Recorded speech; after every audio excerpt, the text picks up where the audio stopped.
The movie opens with a rescue team nearly following a hound over a cliff while tracking two lost lumberjacks through the night. Two men are killed when they rappel down to retrieve the fallen hound. Hearing screams below, a third man descends to investigate, only to find his teammates dead. Then he is killed by an unidentified beast.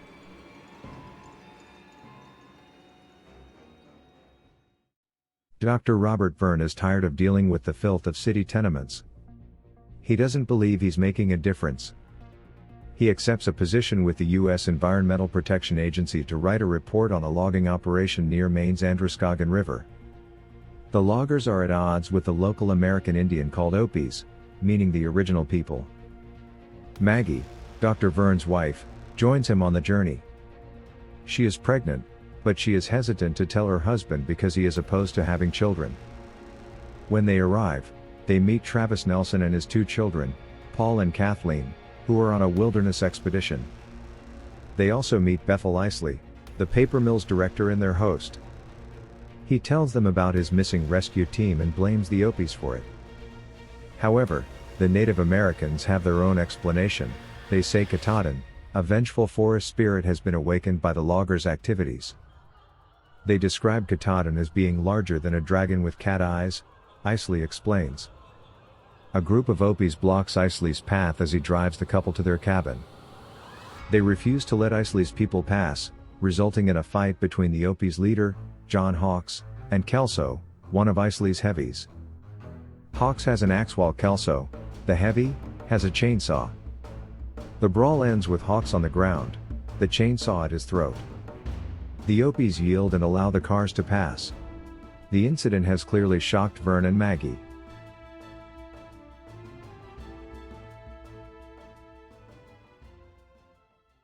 While fishing, Verne sees a huge salmon devour a duck.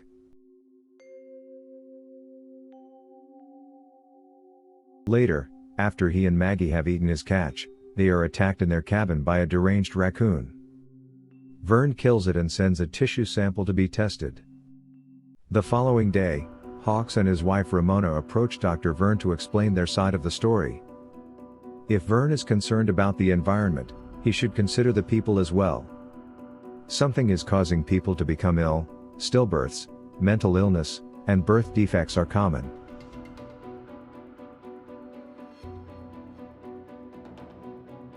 Hawks takes Verne and Maggie to the home of Ramona's grandfather, Hector. Hector claims to have seen Katahdin and describes him as part of everything in God's creation.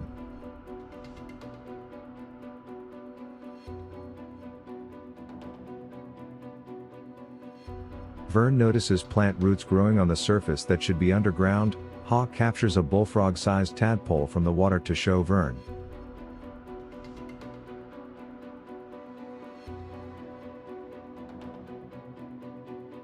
Verne later notices that Hector has cigarette burns on his hand but is not in pain.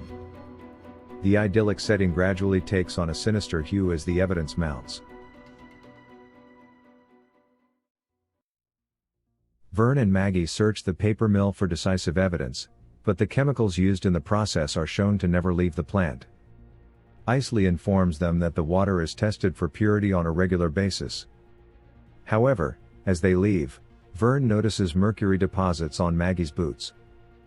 It is a mutagen that causes birth defects and nerve damage over time. Because it is inexpensive, it has long been used as a fungicide in logging. And, because it sinks to the bottom, it will not be detected by Isley's water purity tests. Dr. Verne requires additional evidence and decides to obtain blood tests from the Opis. That night, the Nelson family, who had set up camp in the woods, are attacked by Katahdin, a ferocious bear with horribly mutated skin. Paul attempts to flee, but the beast swats him into a rock, killing him.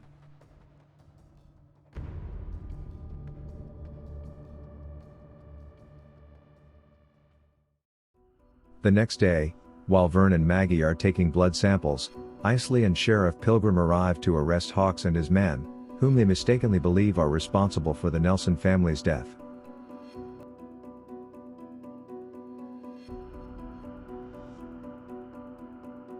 Hawks manages to escape. Verne, Maggie, and Ramona fly to the campsite to investigate the murders.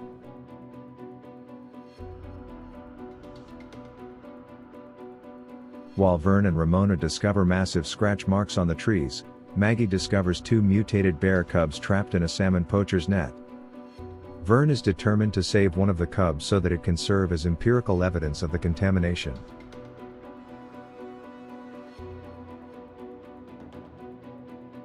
The weather has changed, however, and the pilot, Huntoon, refuses to take off in the high wind. They head for Hector's home, and Vern dispatches Hawks to retrieve Isley and the sheriff. Vern makes an emergency room in one of Hector's teepees and stabilizes the cub's health. Maggie is clearly distressed by the ordeal, so Vern pulls her aside and assures her that everything will be back to normal soon. She shockingly reveals to him that she is pregnant and that she, like the mother of the cubs, has eaten the contaminated fish.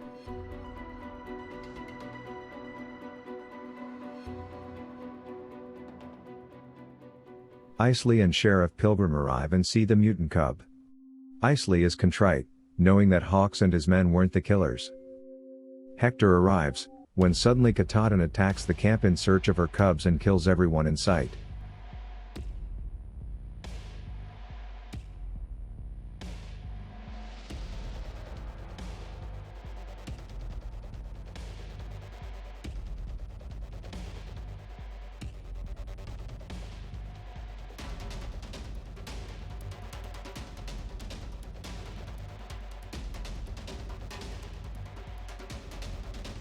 Everyone else seeks shelter in tunnels beneath Hector's home.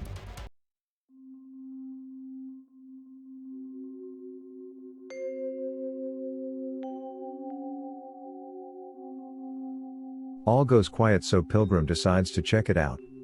He pokes his head up out of the tunnel and Katahdin kills him.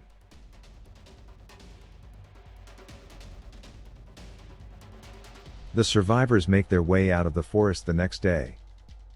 Huntoon was severely mauled in the beast's initial attack, so the helicopter is out of the question.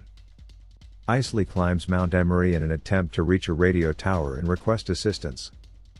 Isley discovers the radio tower, but the monster quickly discovers him and kills him before he can call for help. The others discover the Opie village mysteriously abandoned and the Opie people gone. They find a truck left by the lumberjacks and attempt to drive out along a winding forest road.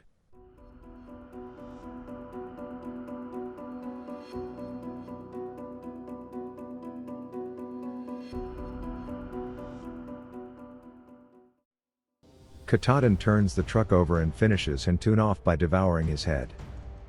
The others flee through the forest, pursued by the beast. They reach the river and swim across it. The cub bites Maggie, but Rob pulls it away from her and submerges it in water, drowning it.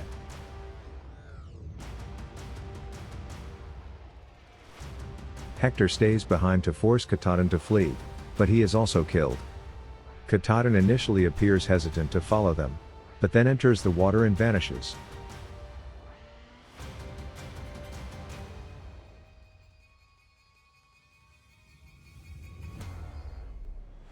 They believe she drowned, but then she reappears. They seek refuge in a log cabin, but Katahdin tears it down. Vern finds a Winchester Model 1892 rifle in the cabin and shoots the monster twice with some effect. Hawks shoots arrows into Katahdin's hide until the beast sends him airborne with a mighty swat from her paws, then he lands on the ground, dead and bloodied.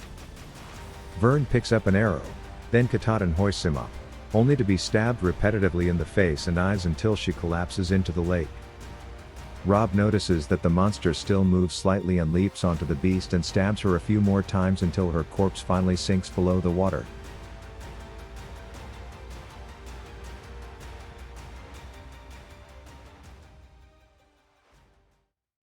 The scene changes. Dr. Vern and Maggie are leaving for home. As they fly over the forest, we see that Katahdin wasn't the only mutated creature. There is another, even uglier, monster waiting.